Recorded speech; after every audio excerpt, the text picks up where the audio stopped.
Okay, hi guys. This is the last week of the MA2 of spring 2020. So today we are going to have some revision session. So in the revision session, the first part of today's revision, so I'm going to discuss some selected questions from our midterm, so which I find that students find a little bit difficult, right? And then in the second half, I will probably discuss some important topics you have to remember for your final exam. Personally, this semester really challenging. I think this is not an exception to you guys, right? Everyone, yeah, literally everyone, yeah. So feels this semester is really challenging, right? So in the previous years, in my last week, I usually have a very really short revision session, and then we probably share our thoughts about what's going on in the accounting industry and what is the future of accounting students, or what your life will be after your graduation, yeah, such kind of things, and probably I really like to share my past experiences before I become the professor, yeah. So probably because I know that most of you guys will have a job in finance or accounting, and also I was in the same position, probably 10 years before, yeah. So maybe I have some idea on your position, on your foot, what you should prepare for future career, something like that. I really like that is kind of my favorite part of the semester, just exchanging the ideas. Not only the cost accounting, but exchanging ideas as in the our AF family. But because we don't have any face-to-face teaching at all this semester, I always feel that it's kind of really difficult to make some relationships with you guys, right? Because we are all behind the display. So that is something I really feel that missing this semester. So just in case if you see me even after this semester on the campus, please just say hi to me, alright? So let's move on. So the first part of today's revision, I will discuss some selected midterm questions, right? Because our midterms, our midterms have so easy questions and mid-level and really some difficult questions, right? All together, right? So I don't need to, I don't feel that it's necessary to overview all the questions, but I selected some questions that students seem to find a little bit difficult, right? So let's move on. Okay, so this is the question from the midterm. So before we move on, I have to tell that, for this revision, there's no PowerPoint. Okay, so today's lecture, the PowerPoint you see here now, so I will not upload this PowerPoint to the Blackboard, right? So that is something you have to understand. Okay. The company has a central copying facility. The copying facility has two users, marketing department and operation departments. The following data follows to the coming budget year. So here's some first portion and second portion, right? The first portion of the given data tells you that. So if the copy uses remains between 400K to 600K, the fixed cost per year will be $60,000, right? As long as the uses of copying machines are, remains under the relevant ranges, we expect that the fixed cost per year is going to be 60K. And also there's a variable portion of the costs, right? 3 cents per pages. Okay. The second thing is the budgeted long-term uses, right? Budgeted long-term uses. Why budgeted long-term uses are important here? Because this budgeted long-term uses, right, gives you the information, gives you your data how to break down the fixed cost into marketing department and operating department, right? So let's look at the budgeted level. What is the long-term uses between among of those two departments? Yeah, so marketing departments are budgeted or are expected to use 120,000 copies, while operations they are expecting to use 380,000 K, right? So it seems operating departments their uses are more than three times, right? So the budgeted amounts are used to calculate the allocation rates, and the actual uses for the year marketing departments 80,000, right? So compared to the budgeted amount, right? There's so in actually the marketing departments uses 40,000 fewer copies, all right. And then operating departments, their uses is 360,000, right? This is also smaller than the budgeted amount, right? The budgeted amount was 300K, but they only end up with the 360K, right? By 20K less. So, okay, the question, if a dual late cost allocation method is used, what amount of copying facility costs will be budgeted for the operation departments, right? So first thing you have to keep in mind here is that there are two parts of the costs, right? Fixed portion and the variable portion, right? You have to take those two parts separately. Why is that? Because the question explicitly says that we are going to use a dual late, right? So if we use the single late method, yeah, it's going to be a little bit different, right? If you're not sure how it's going to be different based on the single lane method, I think you have to go back to our PowerPoint lecture PowerPoints. Okay, so let's keep in mind, and in this case, so the variable cost portion of the operating department, there. Because we want to calculate the budgeted cost, right? Budgeted cost.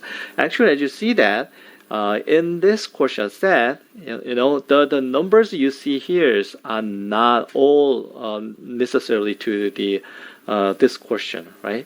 Because there are some questions will be used, but some questions will not, right?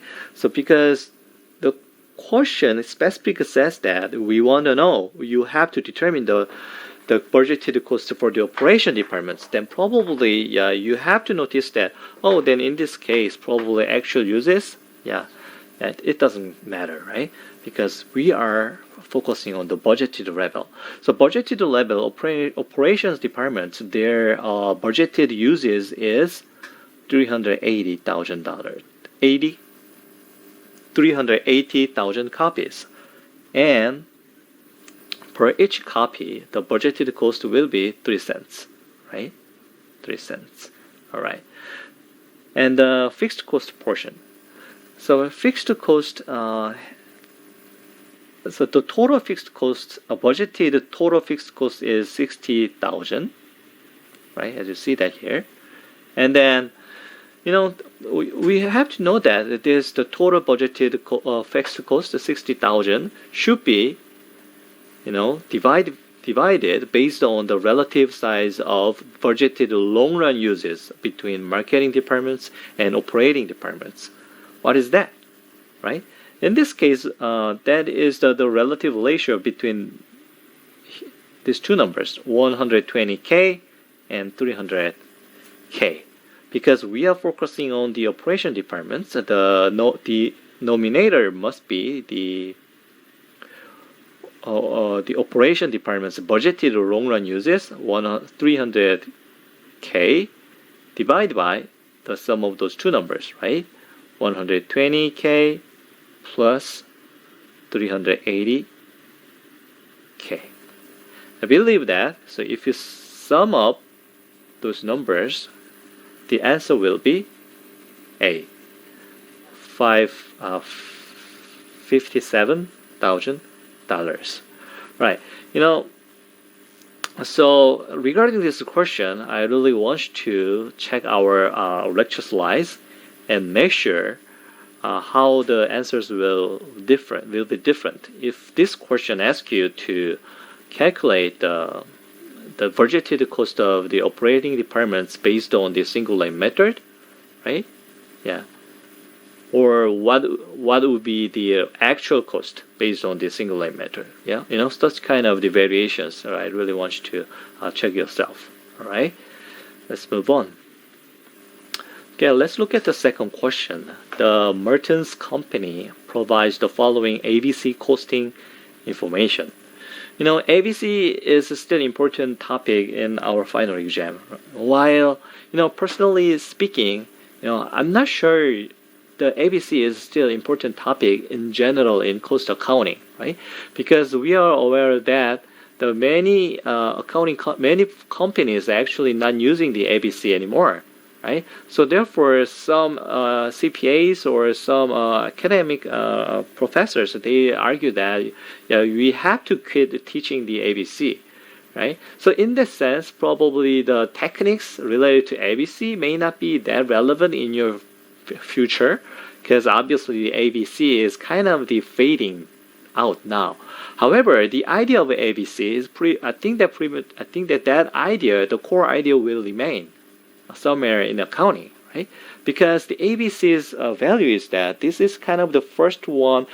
We actually make some really good structure, right, to link the activity to the costing, right? So before ABC, we are aware of those two systems, cost activities and the costing itself. But however, in a separate way, we didn't know how to operationalize those two systems in one setting, right? We didn't know that well, right? So in that sense, ABC has some historical value. However, probably maybe some later, a few years later, and probably if you have a job after graduation, then it's highly likely that you will not see a real example that people heavily relying on ABC, right? Yeah, but still it's kind of important because the professional exams are really slowly changing, right? So, and I believe that the ABC is still an important part of the your CPA exam, right? Either in the U.S. or either in Hong Kong, right? So therefore, I think that it's still worthwhile to take a look, all right? So let's go back to the question again. The company's ABC costing information is here. So there are 4 activity types, right? The inquiry, account inquiry hours, account billing lines, account verification, and then there's a corresponding letters, right? And there's a total cost. The lines are not well aligned, right? But you see the point, right? The total cost here, right? Activity cost to driver, right? Here. For example, corresponding letters, right? The total cost incurred related to correspondence letters is $25,000. But there is a total activity cost drivers. There are 4,000 letters, right? So that is how this company determine their costing based on the activities, right? Here's some basic information. And then look at this departmental information. There are 2 departments, A and B. So as you see that Department A, this is right. Department A spends 2,000 hours accounts inquiry, while Department B 4,000 hours, right? And then there's another information for other activities here. But, actually the question itself is really simple, right? So how much of the correspondence costs will be assigned to B, right? So therefore, while this question presents the information related to accounts inquiry or account billing, accounts verification, whatever, actually they are not that relevant to, when it comes to just solve this question, right? How much of the correspondence cost will be assigned to Department B? So in this case, you have to know that the cost per, what is the cost per single correspondence letter activity, right? Which is nothing but $20,000 divided by 4,000 letters, right? The information is given here, right? And then, but this is the cost per, right, activity. But it says that how much should be assigned to B for the correspondence letters. So, but we already knew that the correspondence letter activities for Department B is 1,600. So therefore, the answer must be 1,600 times this number here. Right? I believe this answer will be D. All right. So I think this is really pretty simple, right? So I will move on.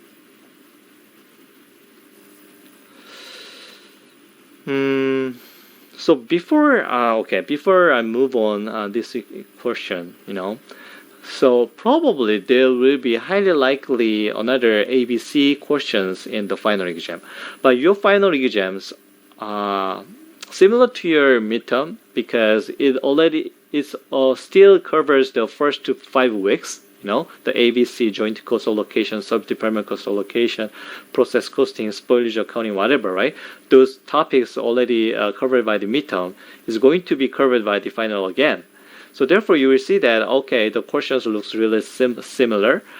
Yeah? So some final questions will ask you to provide some calculation, right? However, the final question is more a long question set, right? Some questions will ask you to provide some your ideas and your evaluations, right, for what you found, something like that. Okay, not just simply ask you, okay, provide this number, right? Probably long questions set and the final questions probably ask you to, okay, what is the theory behind, okay, and that kind of things, right? So probably if this is ABC, right, then so how would then probably what is the key thing of the ABC, right? So because to understand why the ABC matters, you have to know that you have to be able to compare the ABC to the conventional system of costing, right?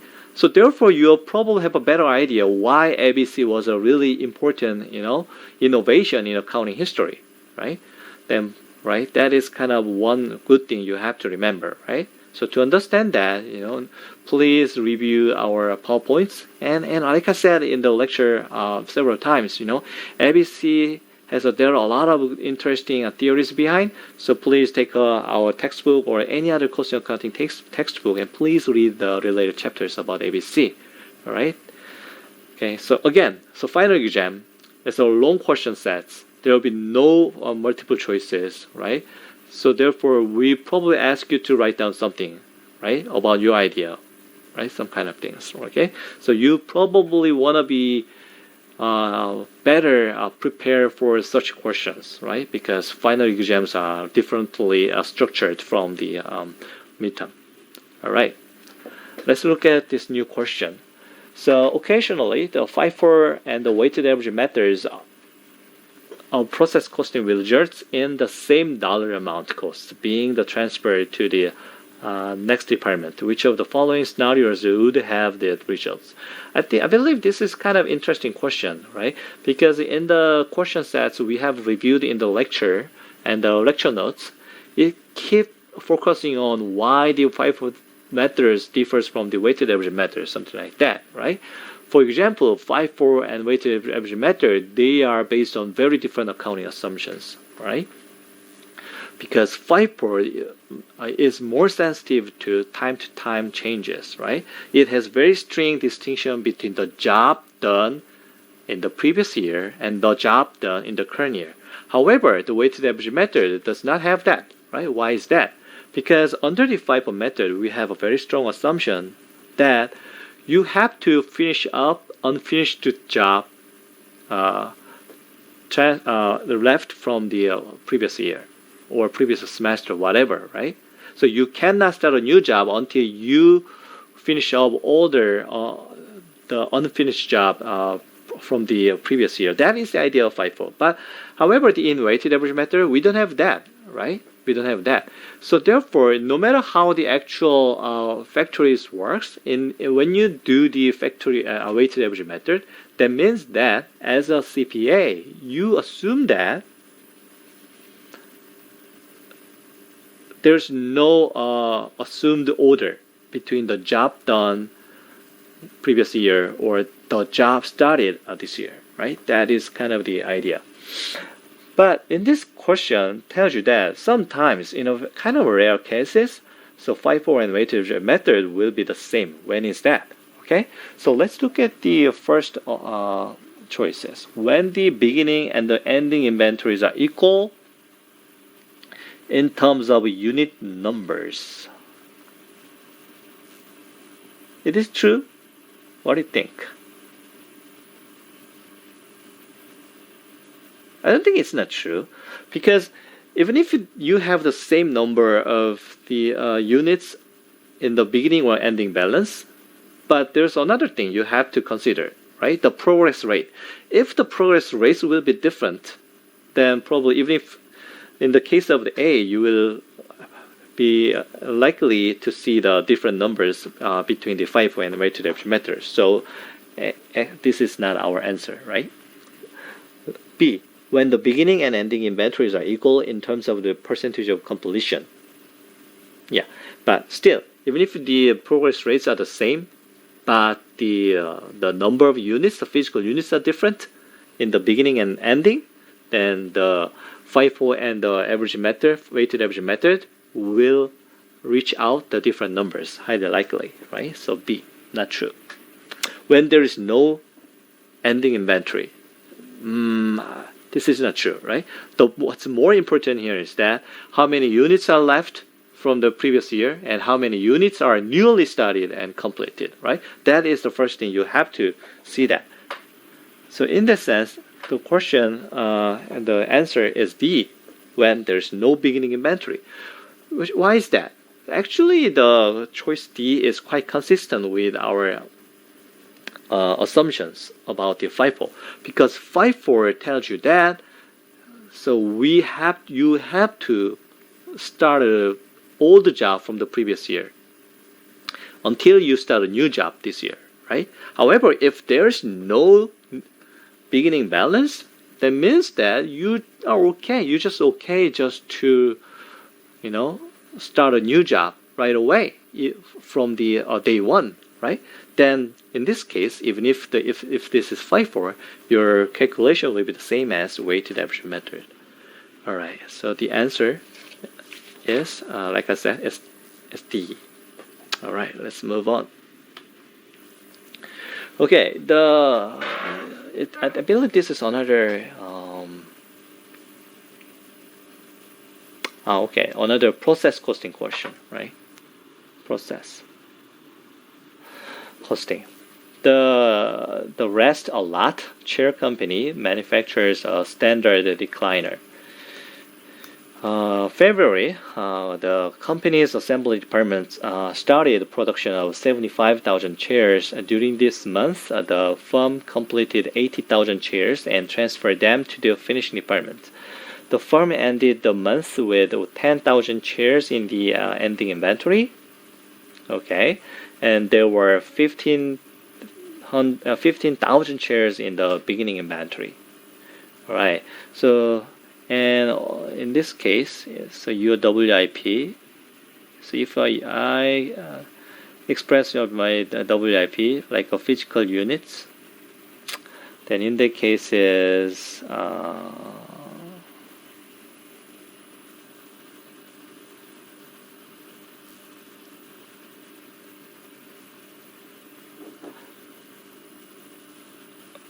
There were beginning was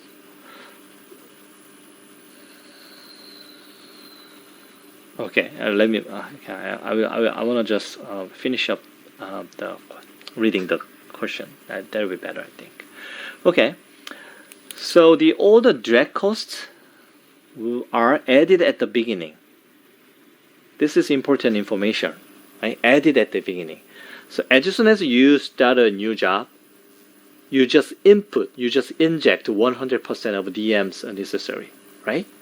So that is important, right? So that means that if the progress rate is 1%, even though 1% of progress rate overall, but still in this case, DM will be 100% complete. And the conversion costs are added uniformly throughout the production process, right? That means, so if the conversion cost progress rate is 5% or 10% or 11 or 17 or 99 or 98, whatever, as long as you start a new job, because it says that the DMs are added at the beginning, so the DM progress rate will be 100%. All right. The FIFO method of process costing is used by the company. Beginning work in process, 30% complete. And then ending work, the progress rate is 80%. 80%. So now we have here's some DM and the conversion cost to dollar numbers and manufacturers during the. So this is the beginning, right? Dollar amount, and this is kind of the added the current amount, current month, right? The DMs are 168,000 and conversion cost newly added is $278,000. Okay. In this case, the company has started, okay. And the question, what is the amount of the DMs cost assigned to the ending work in process inventory at February? Okay.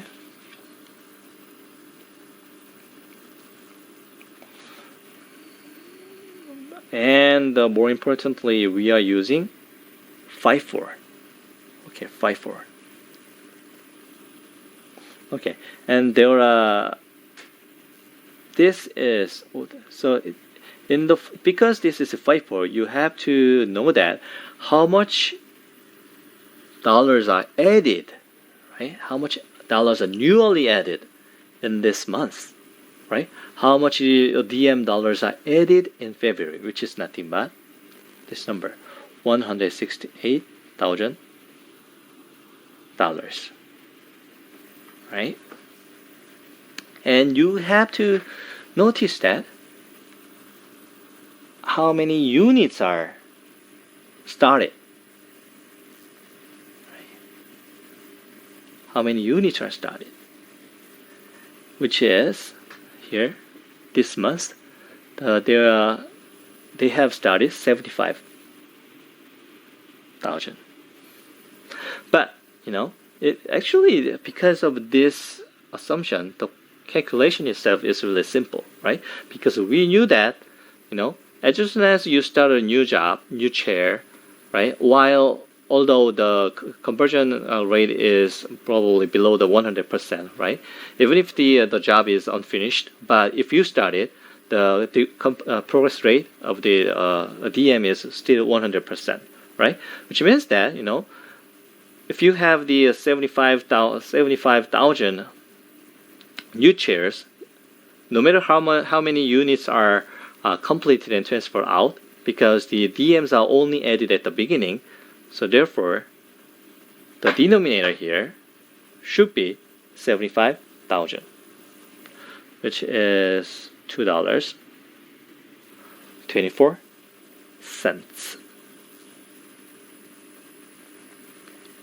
Okay. And it says that how many costs are assigned to the ending working process? Ending working process. Actually, so it tells you that here, right? The firm ended the month with 10,000 chairs. So there are 10,000 chairs. This is the ending inventory. 10,000. So therefore, the answer should be $2.24 times 10,000 units in the ending inventory. The answer will be B, $22,400.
Okay, so let's move to the second question. Next question. Oh, all right. Actually, before we move to the next question, so I wanna try something new using this same information here. All right. What is the cost of goods transferred out? Right. This month.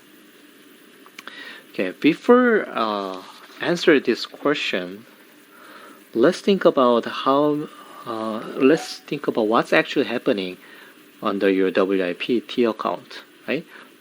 Let's summarize your WIP based on the physical units.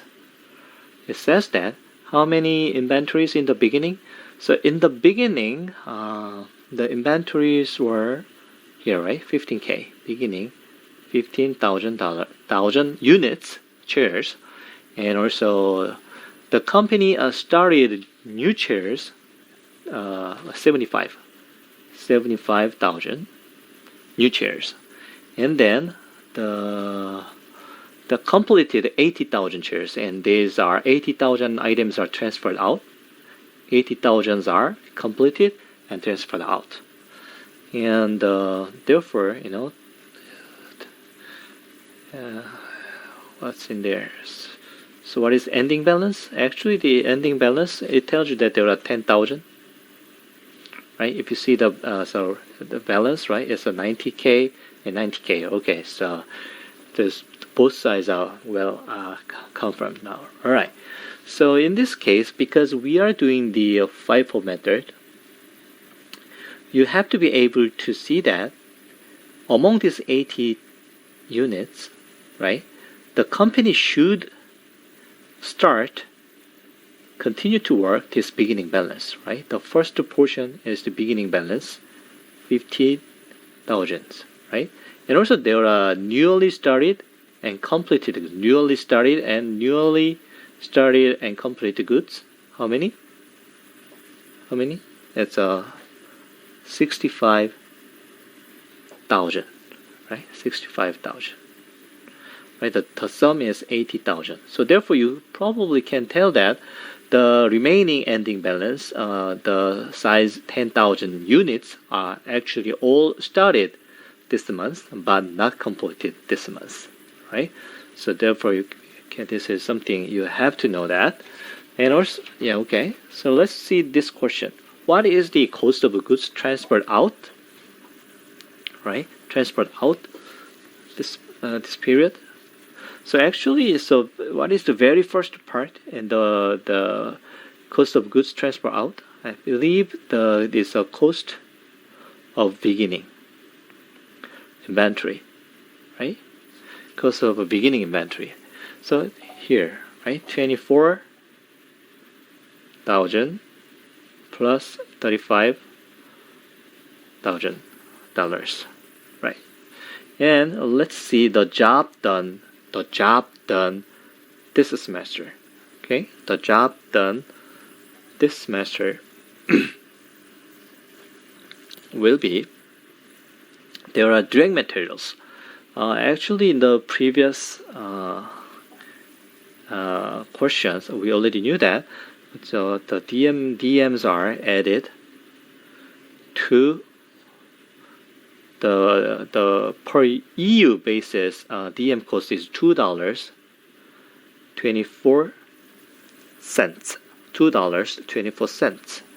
Then you have to know that, okay, while there are in total 80,000 units are completed and transferred out.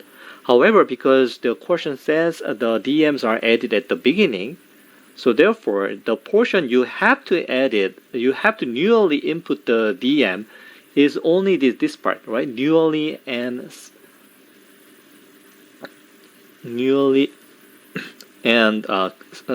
started and completed goods, 65,000 times $2.24, right? So therefore, the dollar of DM cost for the completed and transfer out in this cases is only 65,000 units times $2.24. So if anyone asking about, why you do not care about 15,000 units because those units are already right done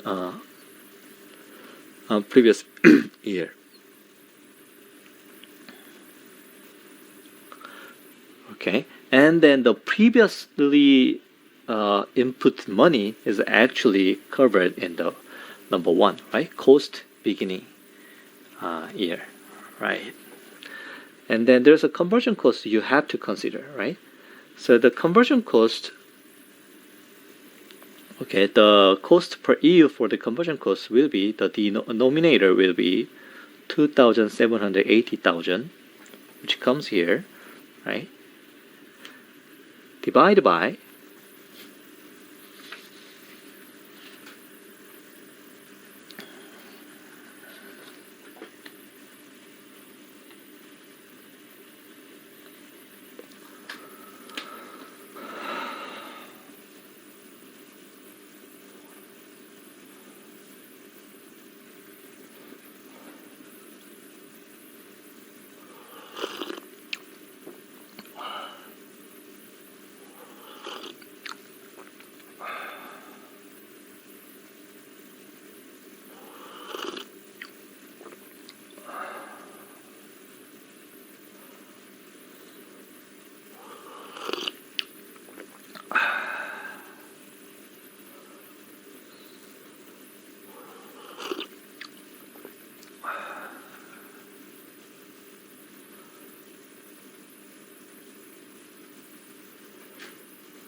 divide by the total equivalent units for the conversion cost.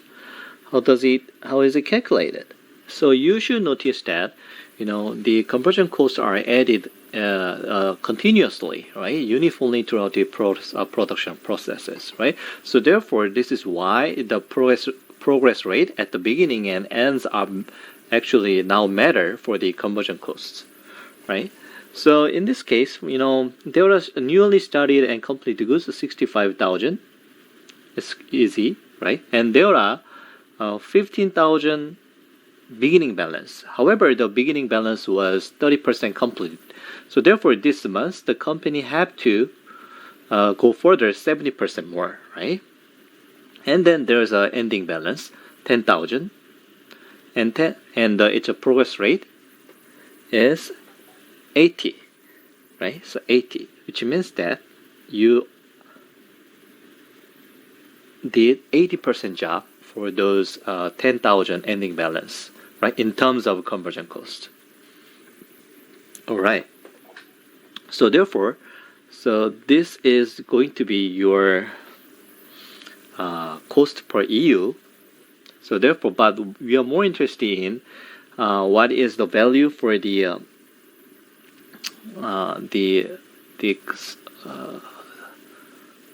completed and transfer out goods.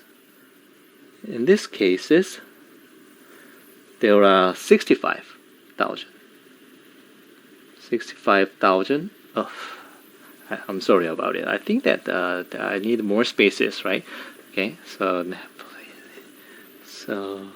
this is equals to for EU, and I need times 65,000. All right. So this is the second part, and there are third part.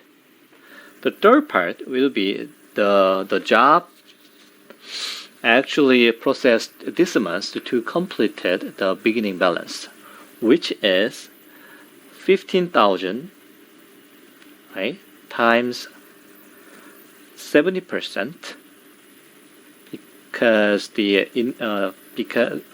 beginning balance WIP progress rate was only 30%. That means that you have to do 70% more.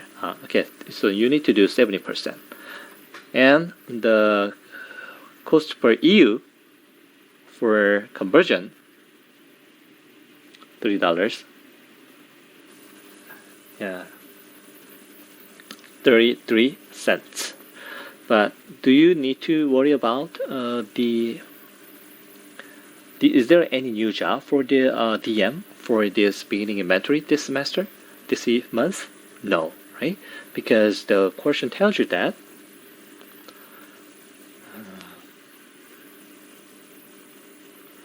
okay, so the old drawing materials are added at the beginning, right? So this is only the conversion part for beginning balance. So if you sum up the number 1, 2, 3, the answer will be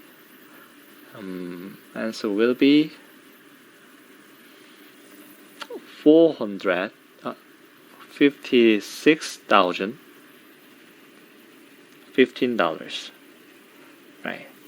Sorry about kind of messy handwriting here, right? So the space was a little bit tight than I expected, right? But you got my point, right? So although in the midterm exam for the same information, we only ask you to calculate the amount of the drawing material cost to assign to the ending balance. However, actually, the another big deal when it comes to process cost accounting is that we want to determine the dollar value of the completed goods, right? So therefore, for this same information, it's important that you are able to determine the completed goods dollar values as well, right? I think that is an important point you have to make sure before the final exam. Okay, let's move on.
Okay, let's try the new question. So that was the short answer question.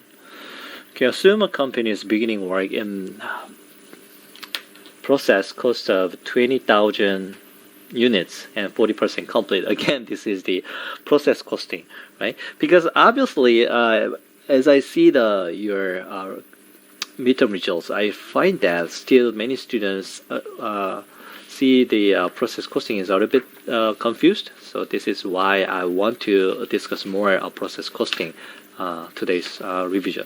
All right. So the materials are added at the beginning, still added at the beginning, right? But you have to think that you have to, convert yourself quickly into the different case. What if the materials are added at the